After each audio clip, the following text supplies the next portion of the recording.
A board of directors of a company that wants to prepare for a pandemic or catastrophic event has to look at three things. How do we protect our workforce? How do we maintain a controlled operation, underline controlled? And the third thing is, how do we manage the business? How do we, even as a board, continue to meet and manage the business under those types of circumstances? If you look at those three things and prepare for those, then you will minimize the impacts to the people, to the business, and to the management of the business, and to its shareholders, than if you ignore one of them, or you decide that the risks are so great or the potential impact is so great, I'm not going to deal with it to begin with.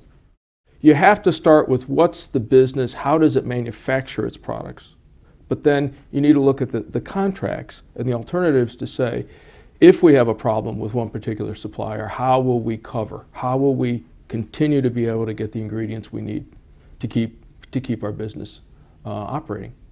Is it realistic to think that my people will show up if their loved ones are ill, if schools are shut down, if transportation's curtailed? So businesses need to get earthy and real with their workforce in analyzing what could really happen with the business.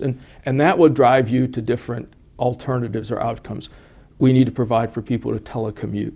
Do they have the right equipment? Do we have the right IT bandwidth for our people to telecommute? And really what businesses need to do are the same things that individuals do. I mean, individuals generally plan for a catastrophic event. Many people do.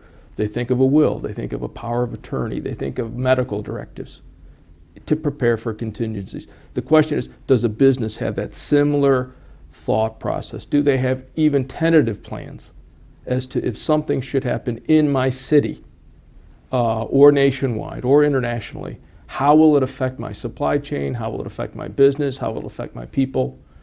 And what are we going to do to protect the business and protect our workforce?